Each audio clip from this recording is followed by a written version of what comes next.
E aí, gente, beleza? No vídeo de hoje a gente vai falar sobre algo diferente, Eyeless Jack, ou Jack Sem Olhos. Essa é uma creepypasta muito antiga na internet, do mesmo grupo do Jeff the Killer, Ben Drowned, Slenderman, Smile Dog e por aí vai. Se você é mais velho e você se lembra disso, eu vou te explicar o que na época não era muito bem conhecido. Afinal, na época tinha muita mística e muita lenda, e hoje em dia isso se resolveu e está tudo mais claro. E se você não conhece por ser muito novo, você conhecerá hoje uma das histórias mais antigas dos primórdios da internet. E bom, isso tem potencial para virar um novo quadro no canal, onde eu apresento e analiso creepypastas antigas da internet. Então, se vocês gostarem e querem que essa série continue, deixem o like, comentem e tudo mais, vocês sabem que é para dar o apoio aqui pro vídeo. E lembre-se, no final do vídeo, depois de explicar tudo, teremos uma análise de qualidade. Vamos dar notas aos aspectos da creepypasta. Então, vamos lá. Eu estava olhando cara a cara com uma criatura com capuz preto e uma máscara azul escura sem nariz ou boca olhando pra mim. O que mais me assustou foi que não tinha olhos, apenas vazios e completamente pretos. A criatura também tinha alguma substância negra pingando de suas órbitas. Jack Sem Olhos é um serial killer enigmático e devorador de pessoas, com um desejo profundo por órgãos humanos. Ele é descrito como um serial killer, e quem vê assim já pensa que é só uma pessoa normal, nada sobrenatural envolvido, que ele não seria uma criatura, mas já já vocês verão que esse não é o caso. História. Na história original, em que Eyeless Jack aparece pela primeira vez, um homem chamado Mitch se muda com seu irmão Edwin, depois que sua casa é colocada à venda. Uma semana depois, Mitch acorda com um grande corte na bochecha. Depois de ir ao hospital, o médico revela que seu rim esquerdo tinha sido removido cirurgicamente durante a noite, por volta da meia-noite daquela noite. Após voltar para casa e dormir, Mitch acorda e vê Eyeless Jack em cima de sua cama, usando uma máscara azul com um líquido preto pingando de suas órbitas vazias, onde os olhos deveriam estar atrás da máscara. Mitch consegue pegar seu celular e tirar uma foto antes que Jack ataque, arranhando seu peito. Mitch escapa e foge para a floresta, onde tropeça e fica inconsciente. Quando Mitch acorda no hospital, é revelado que Edwin havia sido morto na noite anterior. Seus pais o levam para casa para recolher seus pertences. Quando ele entra, Mitch vê o cadáver de Edwin e um pequeno objeto ao lado dele. Ele observa que o objeto era o próprio rim dele que tinha sido removido anteriormente. O rim possuía uma mordida e estava coberto com uma substância negra. Aos 19 anos, Jack Nearance já foi um humano normal de origem americana, antes de ser usado por um culto como sacrifício humano, que envolvia a remoção de seus olhos e uma mistura líquida de alcatrão quente e sangue sendo derramado em suas órbitas. O sacrifício falhou. No entanto, o resultado do ritual acidentalmente transformou Jack no monstro que come rins que conhecemos agora. Também é descrito que ele tem 1,80 de altura. Ele é alto. Sua pele é cinza, embora anteriormente ele fosse caucasiano. Tem dedos e dentes afiados. Sob os dentes, tudo indica que ele pode retirar a máscara. Afinal, a máscara não tem boca. E o rim do cara apareceu com uma mordida, então ele teria que ter tirado a máscara para conseguir morder. Essa seria a história canon, digamos assim. Afinal, na net, tiveram várias histórias alternativas criadas em torno da imagem original. E isso explica muita coisa. O líquido preto nos olhos do Jack é sangue e alcatrão. Outras vertentes da história, também famosas, diriam que o culto foi diferente e que o garoto teria sido sacrificado para um demônio chamado Chernabog, por um culto de mulheres que anteriormente Jack pensavam que eram suas amigas de escola. O ritual aqui também seria diferente, com os olhos de Jack não sendo removidos e o alcatrão e sangue quentes sendo jogados nos olhos deles teriam fervido e derretido as suas órbitas. O ritual resultaria em Jack se tornando meio demônio e eliminando todas as pessoas que estavam envolvidas no ritual e retirando seus rins. Todas as histórias envolvem rins. Isso não foi bem explicado em nenhum momento. Não se sabe se é um gosto pessoal de Jack ou se tem a ver com os cultos. Mas a verdade absoluta é que ele era humano, mas agora ele não é mais. Pelo menos não totalmente. Habilidades. Jack é descrito tendo garras e dentes afiados, em que ele pode usar para atacar. Além disso, ele parece ter um conhecimento profundo sobre medicina. Afinal, ele conseguiu remover um rim cirurgicamente. Ele também é muito furtivo e quase nunca é pego em flagrante. Mesmo não tendo olhos, ele parece ser capaz de ver. E também é dito que ele parece ter uma força sobre-humana. Origem. Em 7 de julho de 2010, a fotografia de Eyeless Jack foi postada no 4chan, sempre lá que começa, por um usuário chamado Arnon. O título do post foi Nightmare Fuel e continha imagens de criaturas perturbadoras de videogames. Uma das imagens era a foto original original de Jack. Não se tem certeza de onde ele tirou essa foto ou se ele criou essa foto. A história em si que lemos foi escrita em 25 de fevereiro de 2012, 2 anos depois, por um usuário do Wikia chamado Azel5000, também conhecido no YouTube como Papa Pinch. Então, essa história foi associada à foto que Arnon postou no 4chan anos antes. Considerações finais. Agora, com tudo explicado, é hora de falar sobre a história como um todo. Eu lembro dessa história ser mais legal quando eu era criança. Isso é lógico. Hoje em dia percebo que a história é bem boba e simples. A história eu considero ruim. Ela é simples com elementos muito vazios. Dois irmãos se mudam pra uma casa, são atacados por um bicho, ele mata o irmão do cara, o bicho dá medo, oh my god, acontece algo inexplicável que seria o rim dele ser removido. E mano, a parte de ele acorda, pega o celular e tira uma foto antes de sair correndo igual um maluco, é muito irreal, lógico. Mas tipo, precisava de uma desculpa pra foto existir. Mas mano, se tu acorda com um bicho em cima de você, você não vai, deixa eu tirar uma fotinho. Tem 1000 métodos de fazer uma história melhor e mais profunda do que isso. Eu até diria que esse tipo de história é um clichê puro, sabe aquelas histórias antigas e simples? Mas não dá pra dizer exatamente isso, porque se pá, essa foi uma das histórias que criou o clichê de creepypastas que a internet tem até hoje. Então, não sei se dá pra dizer que é ruim, porque na época era ok, mas hoje em dia pode ser meio ruim. Sobre a história, trama, lore e tudo mais, eu daria um 2/10. Eu não dou 0 porque tem histórias muito piores por aí. A história tenta pegar vários elementos impactantes pra misturar eles e fazer gerar medo. E isso é feito de uma forma extremamente forçada, de certa forma. Tipo,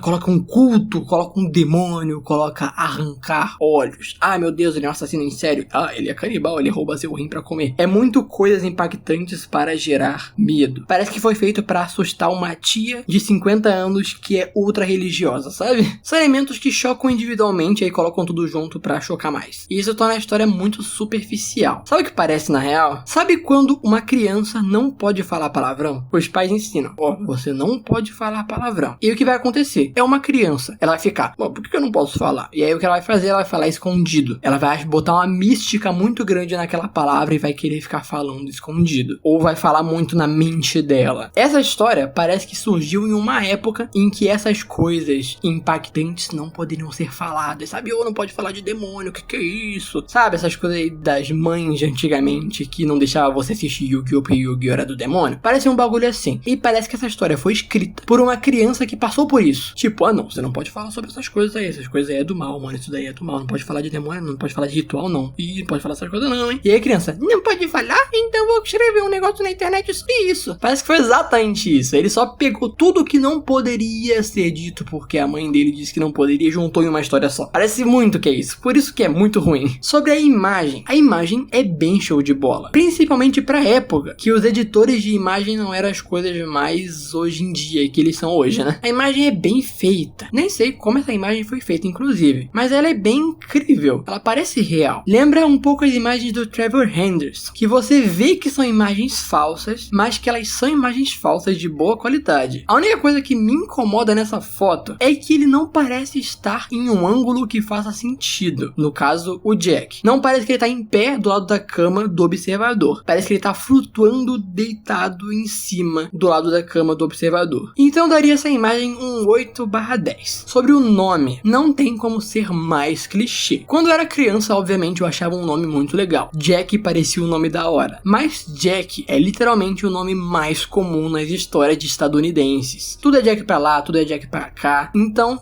pra nome, eu dou 1/10. Sobre a aparência da criatura, ela é simples, mas ela não é um simples ruim. É um simples bom. Por exemplo, o sprite do Frisk de Undertale é um simples ruim. O design do Charmander é um simples legal. E olha que eu não sou fã do Charmander e eu amo Undertale, mas eu sei reconhecer as questões de design. Com isso, eu digo que a aparência do Jack é simples, mas é um simples bom, não é um simples ruim. Então, pra mim, fica com um 7/10. Ele poderia ainda ser mais interessante com alguns detalhes a mais, mas ainda assim, ele fica mais pro bom do que pro ruim. E por fim, contexto. E essa pode ser a parte mais importante. O contexto seria a época da história, como ela foi aceita, o que ela causou nessa época. E lógico, hoje em dia, as notas gerais da história são bem menores do que as da época, porque o tempo passou e as coisas mudaram. É tipo a parte 1 de Jojo. Muita gente odeia a parte 1 hoje em dia, porque ela é muito clichê. Mas você sabe por que a parte 1 é clichê puro? Porque a parte 1 saiu em 1986 como mangá. A parte 1 praticamente criou o clichê, ou ela fez parte das histórias que criaram o clichê dos animes que temos até hoje em dia. Ou seja, na época todos amavam porque era algo novo. Depois que caiu na boca do povo e várias coisas parecidas surgiram, pra aí sim criar o tal clichê, aí sim as pessoas hoje em dia não curtem porque hoje em dia é clichê, entende? E as creepypastas são o mesmo caso. Hoje em dia elas podem ser muito ruins aos nossos olhos, mas na época elas foram o auge. Elas criaram os clichês das creepypastas que hoje em dia a gente acha meio bosta. E bom, eu tava lá, eu lembro como era o contexto, e com isso minha nota pra Ailis Jack da época é 8/10. Na época, essa história era uma das mais conhecidas. Muita gente achava muito legal e amava. Eu usava a foto do Ailis Jack no Skype pra vocês terem uma ideia, e um dos meus melhores amigos da época usava a foto do Jeff the Killer, a gente usava combinandinho. A questão do Ailis Jack ter um 8/10 pra mim, uma nota alta, é porque ele faz parte do grupo das creepypastas mais conhecidas que todo mundo amava na época, junto com Smiley Dog, Jeff the Killer, Ben Drowned, Sonic X, Slenderman e por aí vai. O Ailis Jack estava próximo do topo dos mais conhecidos. O Jeff the Killer estava no topo dos mais conhecidos, talvez junto com o Slenderman. E o pessoal colocava tanto o Ailis Jack quanto o Jeff the Killer andando de mãos dadas, tinha muita imagenzinha deles juntos. Ele só não é 10/10 porque acho que esse posto fica pros mais conhecidos. Mas então, o que você acha sobre tudo isso? Você tava lá? O que aconteceu com você relacionado a essa história? Você gostava? Você não gostava? Você não conhecia essa história e passou a conhecer agora? O que acha de tudo isso? Digam nos comentários. Mas então é isso. Você acha que esse quadro merece uma continuação? Que eu fale sobre outras creepypastas da internet? Se acha, diga nos comentários as creepypastas que você gostaria que eu falasse aqui em um próximo vídeo. Mas então é isso. Até um outro dia.